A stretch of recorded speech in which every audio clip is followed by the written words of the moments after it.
himpunan halaman 10 dikatakan hadatsana Muhammad bin Ar'arah, hadisnya dari Usaid bin Hudair anna rajulan atan nabiyya sallallahu alaihi wasallam, sehingga seorang laki-laki datang kepada Nabi, faqala rajul ya Rasulullah ista'malta fulanan, kau jadikan amil, telah kau jadikan amil fulanan si fulan, walam tasta'milni, dan tidak kau jadikan amil aku.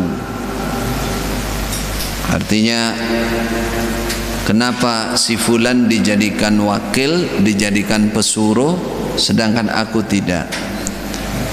Qala, bersabda siapa Nabi, innakum, sungguhnya kalian, satarawna ba'di asaratan, akan melihat kalian ba'di setelahku, asaratan pilih kasih oleh penguasa, oleh amir, oleh khalifah. Fasbiru hatta talqani, sabarlah kalian sehingga kalian berjumpa denganku,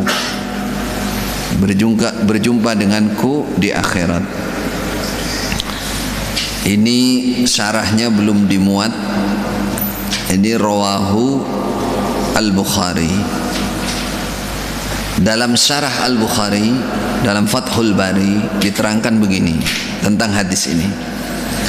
Wa asyara sallallahu alaihi wasallam ila ma waqa'a min isti'saril muluk min Quraisyin anil ansar bil amwali wat tafdili fil ata wa ghairi dhalik. Hadis ini mengisyaratkan bahwa Nabi memberitahukan akan terjadi nanti setelah Nabi wafat pilih kasih dari beberapa raja dari Quraisy. Akhirnya katakan istitharul muluki min Quraisyin anil ansar. Jadi para raja dari Quraisy pilih kasih kepada sesama Quraisy meninggalkan orang Ansor. Dalam hal apa? Bil amwal, dalam masalah harta, pembagian harta, wa tafdil fil ata, dan melebihkan di dalam pemberian, wa ghairi dalik, dan lain-lain. Fa huwa min a'lami nubuwatih, ini termasuk ilmu-ilmu kenabian. Belum terjadi, Allah sudah mewahyukan kepada Nabi bahwa orang Ansor besok akan dikalahkan oleh orang Muhajir. Raja-raja penguasa Muhajir meninggalkan orang Ansor. Ternyata betul terjadi.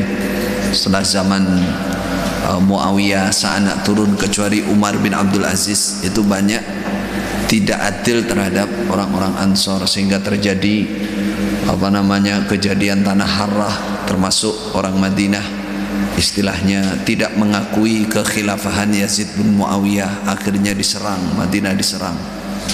Nanti ada kisah di belakang, kemungkinan besok itu. Jadi Nabi oleh Allah sudah diilhami bahwa akan ada khilafah-khilafah, penguasa-penguasa, raja-raja yang tidak adil terhadap orang Ansor.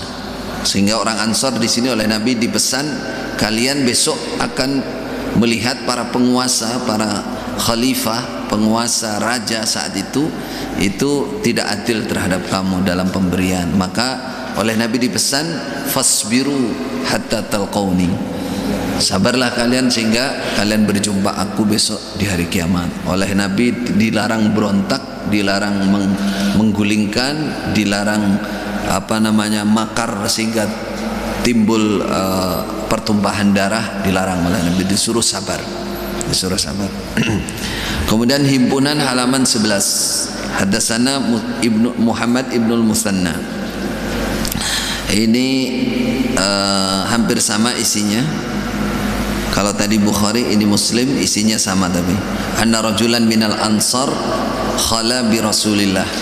Rajul Ansor itu menyepi bersama Rasulullah. Faqala rajul Ansor, ala tasta'milni, garis bawahi rajul Ansor ini, kama sta'malta fulan, adakah tidak kau jadikan pekerja aku sebagaimana engkau jadikan pekerja fulanan si fulan. Faqala Nabi, innakum, sunya kalian orang Ansor, satalqauna ba'di, akan menjumpai kalian setelahku atharatan, pilih kasih oleh penguasa. Fasbiru hatta talqauni alal haud, sabarlah kalian sampai kalian menjumpai aku di telaga Kautsar. Yang ingin kita ungkap di sini fakta sejarah, ya, fakta sejarah. Di depan mata kita tertulis, terbaca, sak dunia ini tahu bagaimana setelah Khulafaur Rasyidin 4 itu bergeser ke namanya Khilafah Bani Umayyah. Khilafah Bani Umayyah, raja-raja, khalifah, penguasa dari turunan Umayyah, yaitu mulai Muawiyah terus sampai ada 13 keturunan itu berkuasa dalam Islam. Artinya gini, sesuatu yang disabdakan oleh Nabi sebelum itu terjadi, seperti tadi dikatakan oleh Nabi, raja-raja Quraisy nanti tidak akan adil sama kamu. Yang bisa kita ambil yang namanya amir, khilafah, imam, itu pasti penguasa. Sejarah Islam ada di depan mata kita, dibaca. Yang menjadi masalah itu kan karena nggak ngerti sejarah, nggak ngerti fakta, terus baca hadis digeret ke kemauannya. Padahal hadis ini kan harus disesuaikan dengan kejadian, kemudian sababun nuzulnya, kemudian secara bahasa, kemudian bagaimana para ulama memaknai. Coba dalil seperti ini selama ini kan di Kitabul Umrah, di Kitabul Imarah ini ya ditariknya ya mesti ke keamiran Syokam kan gitu. Padahal di sini kalau mau diteliti sejarah fakta, sejarah sababul wuku, kemudian para ulama, kemudian alur cerita di hadis, nggak ada di sini yang menguatkan hadis-hadis ini menjadi penguat dalil keimaman golongan, itu nggak ada.